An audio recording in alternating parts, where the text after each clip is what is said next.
So it's really, really, really great to be here with you all. Thank you all so much for coming out and watching the film. Thank you so much for Family Café for having us here. This is an amazing event. We've been touring the film around since it was released on Hulu in the end of 24. And this is the kind of event we love to do the most. It's just a wonderful gathering. What you're doing is so important. So thank you so much for having us here.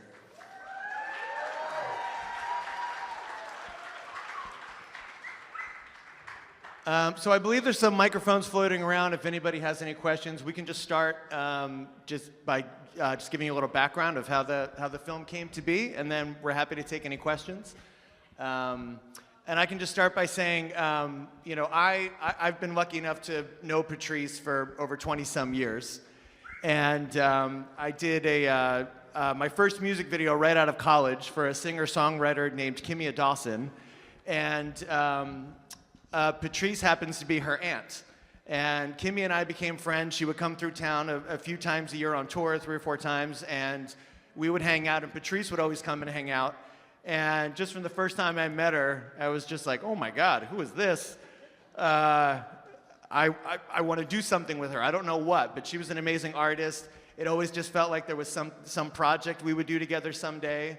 But it wasn't until like 20-some years later that I thought to ask her, along with a producer friend of mine, and we were just kind of talking about, hey, what's going on in your life? What's happening? And at that moment, we weren't even sure it was going to be a documentary. We were talking about different ideas, but we just started filming little things in Patrice's life to just see what might make a good story. And then during that time is when Garry proposed. And at that moment, I actually didn't even know that they wouldn't be able to get married. And then once we discovered that, we were like, oh, this is what the film should be. And I guess if you guys want to talk a little bit about, why you agreed to do this. Well, I agreed that at a certain point in my life, that the stories in my life needed to be told. And when I saw some of the movies that were being put out there that are not worth paying $12 to go see, I figured, got that right. Well, this is great. Maybe a movie about me does stand a snowball's chance in hell. And if nobody watches, it's out there. But I also wanted the movie to be honest from both sides. Because my mom is not here to defend herself, but I also was one of those teenagers that acted like a teen, so to speak, the kind of teenager that parents want to put 6 feet under. And I wanted to tell that from both sides and be as authentic as I could. How about you, Garry?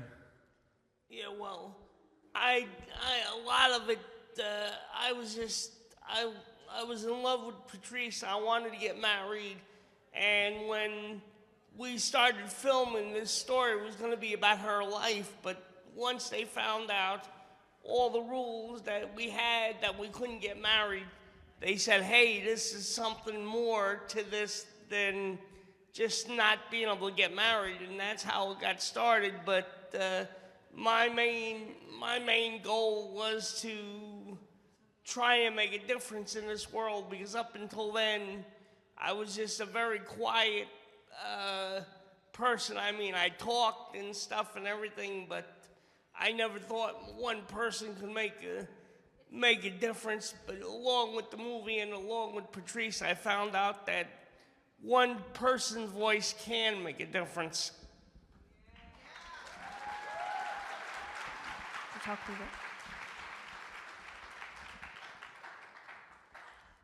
And Elizabeth, what made you say, well, we didn't know each other when this started. What made you say yes to being in the film? Okay, well, Patrice and I are on I just moved, so we're not on the same ice skating team anymore, but we're part of Special Olympics. We're on the same ice skating team, And Patrice didn't tell me that Ted was going to show up with a film crew one day. And so I was not happy. And then I asked Ted a lot of questions about what he was doing, and then it turned into 3 years of him filming. So then I got to know you over the course of 3 years. And that's how that happened. Cool. So yeah, I think there's some microphones floating around. We're happy to take some questions from, oh yeah, right over there. First of all, I want to say thank you, Patrice, and everyone, because, sorry, I'm going to try not to cry. So I was actually in a very abusive guardianship, which took all of my rights away. The right to get married, the right to choose where I want to live. And watching your movie just brought me into tears because it just proved how much I wanted to fight to make rights for individuals with disabilities and let them get married, which I passed House Bill 73 with the governor's signature this past year. So I want to say thank you because your story really moved me to be the best self-advocate I can be. But I wanted to ask you, Elizabeth, you're my role model. I've literally watched this movie 25 times because I see the fire inside of you that wants to say, oh, if they're gonna watch us to stop us to get married, watch me, we're going to get this done. What made you light that fire inside of you to advocate in Washington, D.C., on Capitol Hill and say, no, this is bullcrap, we are going to do this? I haven't put these on. Okay. Okay, 2 parts. I think so I have autism, like, I have always had a disability, therefore I've always had to advocate. My parents obviously did more when I was little, but I've always had to do that, so there's things you just advocate for. And then as an adult, being in a service system that keeps changing, and I just have to keep fighting everything. And then Patrice is my friend, and it affects her. And even though I don't particularly want to get married, that doesn't matter. Like, we need to fight for things that are just like disability rights or human rights. So it's a basic human right to be able to get married.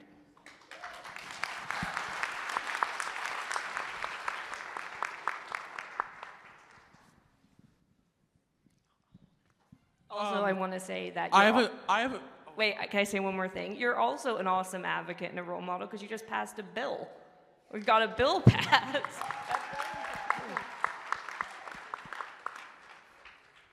I have a question for you. When did you guys film this documentary? So we started filming in September of 21, and the film was released in September of 24, and so it was pretty much exactly 3 years in the making.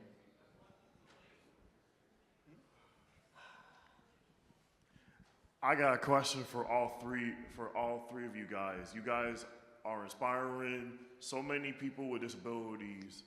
What advice would you have for those that are struggling to navigate through those barriers?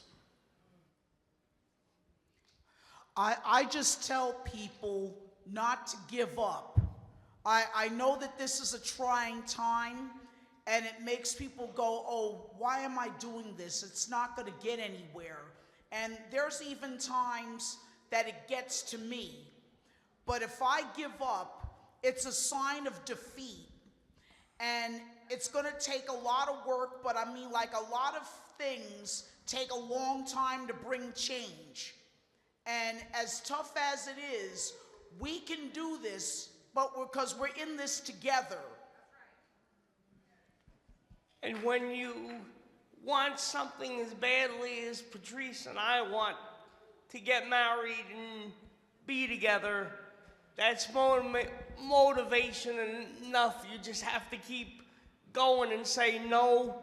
No matter who says no to you, you just got to keep going because you got to keep that dream alive.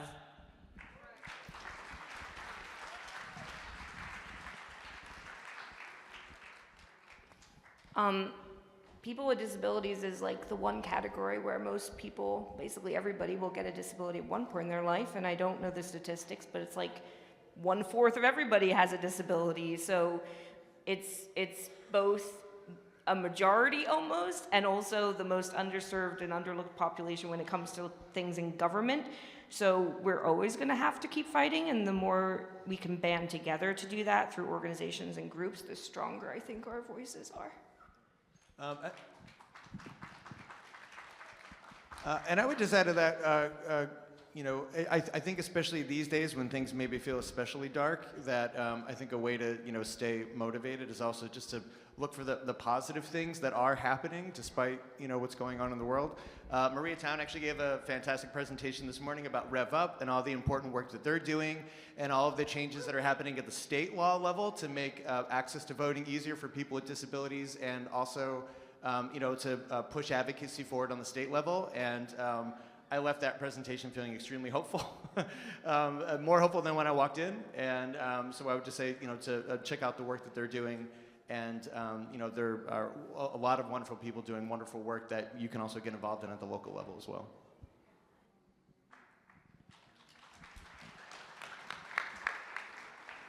I just want to say congratulations on a new van, and never give up on your dreams, because that's what people say with people with disabilities. They can't do anything. I became a self-advocate and also a global messenger, and I just graduated in 2019 on the Partners in Policy Making. Congratulations. Just because we have disabilities doesn't mean that we don't have a lot to offer. There's people that are nonverbal, that don't speak, but they think because you can't speak that you have nothing to say. I guarantee you that I bet you some of the guys that are sitting here that are nonverbal, like sitting there, you says but they can do it quietly and get away with it. Now, my mom heard me under my breath, says a friend, did you say something? No, Mom, I didn't say anything. You better not be talking under your breath about me.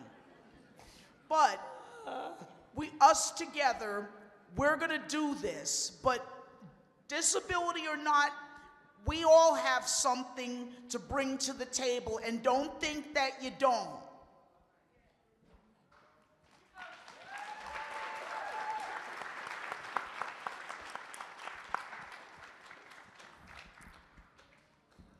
Hi, Patrice. It's nice to meet you, and thank you for doing what you're doing.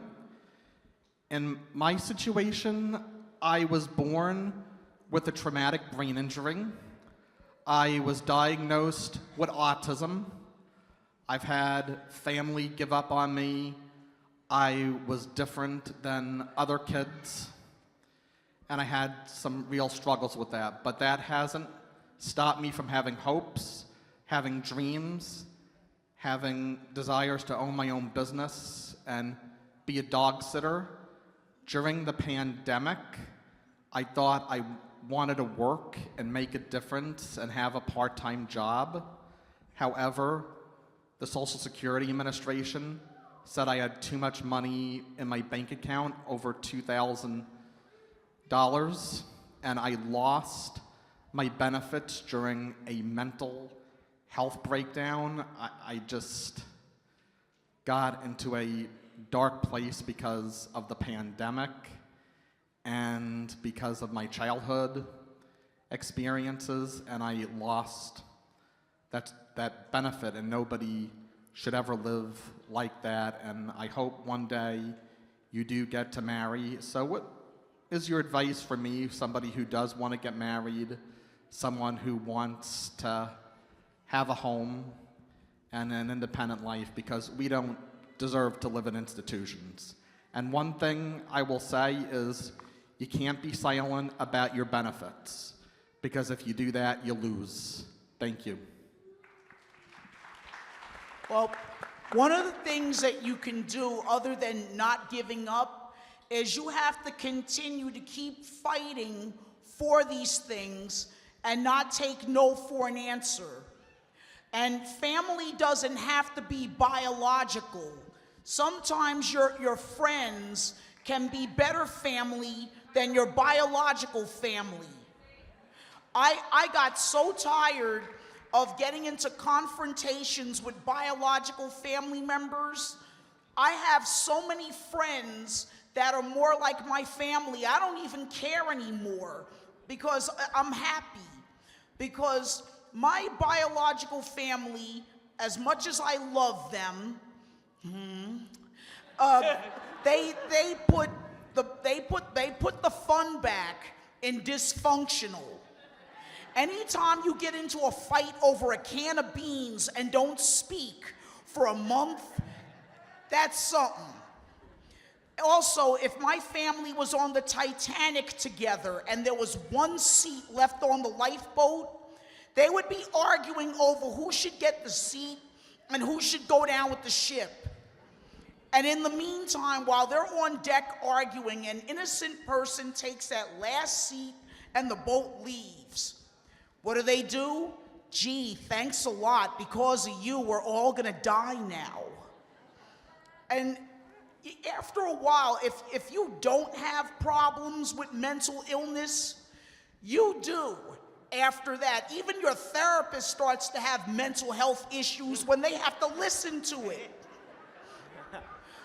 You guys, you just gotta find people that are good to you and kind to you and support what you want to do. If they're not going to be supportive, then there's the door. Don't let it hit you on the way out.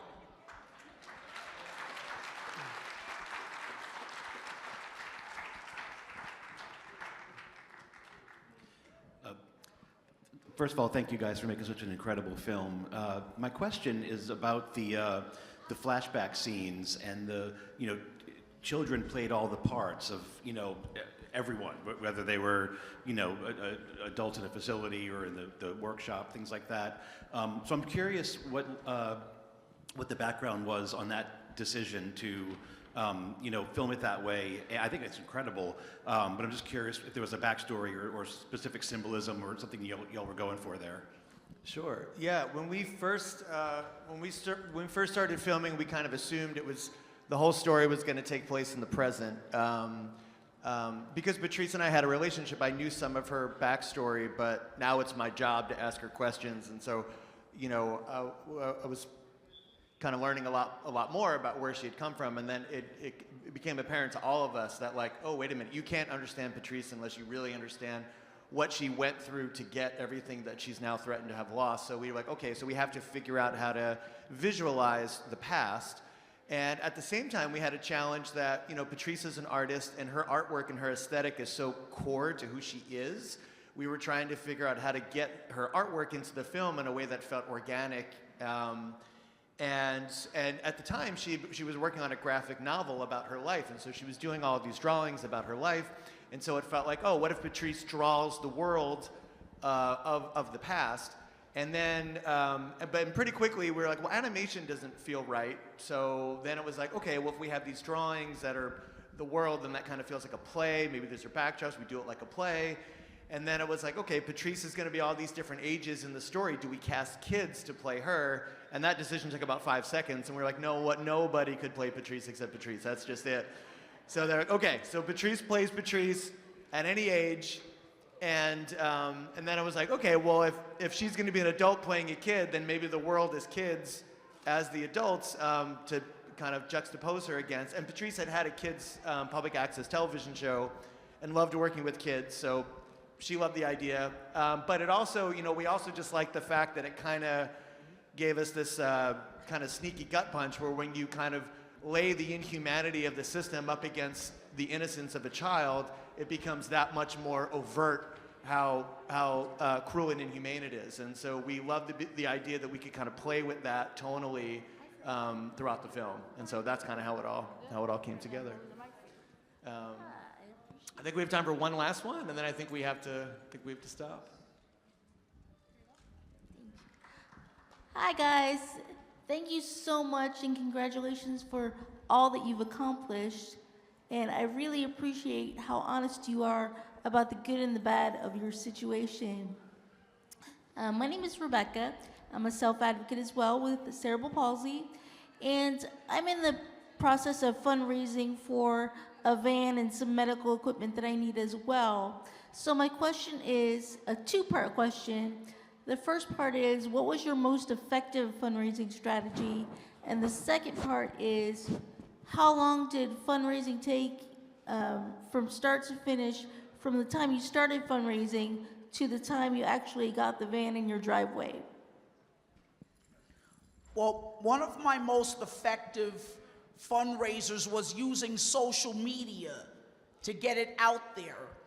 Because also, as a crossing guard in the community, you get to know a lot of people when you work in the community and being out there in the public. I just happened to be lucky that I only was out of work for a year and a half to raise the money. Because the fact that a handicapped van is like a down payment on a house, most people, it takes forever to raise that kind of money. And we should say, it was mentioned very quickly in the film, but just in case you missed it, the organization that Patrice used to fundraise online is called Help Hope Live. So obviously, as most of you probably know, if you do a GoFundMe, that money goes right to you, and then obviously that doesn't work for your benefits. But if you go through this organization, Help Hope Live, it kind of acts like a trust, and so the money goes to them, and then they purchase the van for you, and so you can go that route as well. But discovering that made all the difference, because as you saw before that, it was really an especially huge uphill battle. But thank you so much for having us. I think we have to cut it there, but Patrice and Garry will be at this first table over here if anybody wants to come and say hi, take a picture, and hang out. And Elizabeth will be at the second table over there. But if folks want to line up, they can meet them. Before we do some things, we're trying to do a little last-minute things here. Can I ask you a question? What? Would you be more comfortable? We have to turn. Sorry, I am sorry for my rudeness, but we're thinking about maybe doing a meet and greet outside the stores. Is that fine? Okay, is that fine? Yeah, it's fine. Okay, didn't want to step because I know we have a situation. But let me get my helpers. All right, it sounds like we're moving the meet and greet outside the doors here. All right, I'm cool with that. Cool, but thank you guys so much for having us. Wonderful to be with you. Don't go anywhere. We're not done. I'm just trying. I'm a little bit behind because they threw this kerfunkle in my way. So pretend like nothing's happening yet. Carrie, are you still in the room? Okay, well, I'm going to do it my way then. Okay, this is how we just move things around a little bit. We have a tradition here, guys, at the Family Café.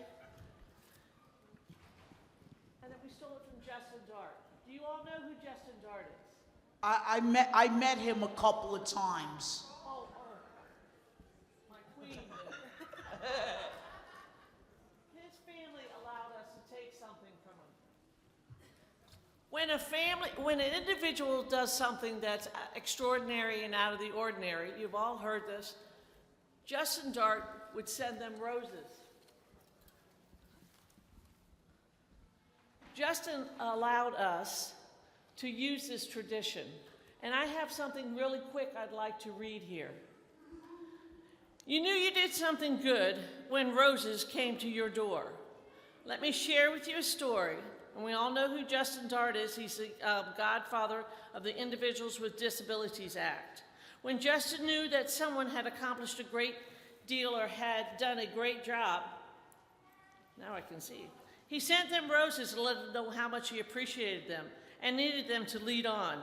You knew you did good when roses arrived. I thought this was a great way to recognize those who made a difference, so I asked his family and friends at the Family Café could carry forward this tradition. We wanted to recognize good work and honor Justin Dart's commitment to people with disabilities. By presenting roses to them that made a difference, I would be better for my life. And thank them and encourage them to carry on, to lead on. Thank you, guys. So we say to you now, thank you for the good job, thank you for your caring, and thank you in the words of Justin. There is nothing you have accomplished without reaching out to empower others. We appreciate what you have done for a truly good job. And we present with you these roses. Your kindness will not be forgotten. And where did your... Well, we had them for the ladies. So... Okay, so she probably left before the crowd. We also are... let me present these. For me? These are for you.